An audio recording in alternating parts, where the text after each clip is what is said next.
कहाँ जल रही है माता पार्वती और भगवान शंकर के विवाह की पवित्र अग्नि? आखिर किस कुंड में स्नान करके सभी देवी देवता हुए थे इस विवाह में शामिल? वो कौन सा खास भभूत है जिसको लगाने से वैवाहिक जोड़ों में बना रहता है प्रेम? चलिए जानते हैं। महाशिवरात्रि ही वो पावन दिन था जिस दिन माता पार्वती और भगवान शंकर का विवाह हुआ था। लेकिन आप में से बहुत कम लोग ही इस बात को जानते होंगे कि आखिर दोनों का ये विवाह कहाँ हुआ था। उत्तराखंड का त्रियुगी नारायण मंदिर ही वो खास जगह है जहाँ पर माता पार्वती ने भगवान शिव के साथ विवाह किया था। ये मंदिर अपने आप में बेहद खास है क्योंकि यहाँ पर भगवान विष्णु, माता लक्ष्मी और भूदेवी एक साथ मौजूद है। माता पार्वती भगवान शंकर से विवाह करना चाहती थी, इसलिए वो कठोर तपस्या कर रही थी, जबकि भगवान शंकर की तरफ से ऐसा कुछ भी नहीं था।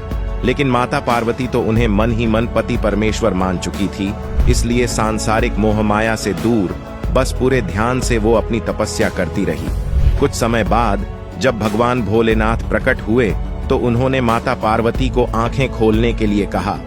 माता ने उन्हें प्रणाम करके उनके सामने शादी का प्रस्ताव रखा, लेकिन भगवान ने उन्हें ये कहते हुए समझाया कि वो एक तपस्वी है और उनके साथ जीवन व्यतीत करना बहुत कठिन है, इसलिए उन्हें ये जिद छोड़कर किसी ऐसे समृद्ध राजकुमार के साथ शादी करनी चाहिए जो उनका ध्यान रख सके। लेकिन माता पार्वती अपनी जिद पर डटी रही।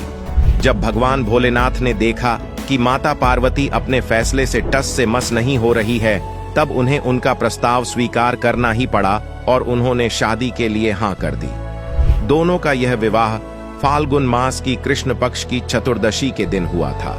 केदारनाथ के पास बना गौरी कुंड ही वो पवित्र जगह है जहां पर माता पार्वती ने भगवान शंकर को पाने के लिए कठोर तपस्या की थी और गुप्त काशी में माता ने भगवान शिव के सामने विवाह का प्रस्ताव रखा था। मंदिर के अंदर जलती हुई अग्नि आज भी बेहद पावन मानी जाती है क्योंकि इसे माता पार्वती और भगवान शंकर के विवाह का प्रतीक स्वरूप माना जाता है। यहाँ पर 3 युगों से जलने वाली अग्नि की वजह से इसे त्रियुगी नाम भी दिया गया है। दोनों के पावन विवाह में भगवान विष्णु ने माता पार्वती के भाई का फर्ज निभाया था और भगवान ब्रह्मा ने इस शादी में पुरोहित का फर्ज निभाया था।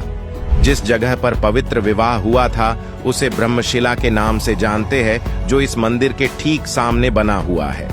यहाँ बने तीनों कुंड में से ब्रह्मा जी ब्रह्म कुंड में स्नान करके विवाह में शामिल हुए थे, जबकि विष्णु कुंड में भगवान विष्णु ने स्नान किया था और उसके बाद विवाह में शामिल हुए थे, जबकि रुद्र कुंड में बाकी के देवताओं ने स्नान किया था।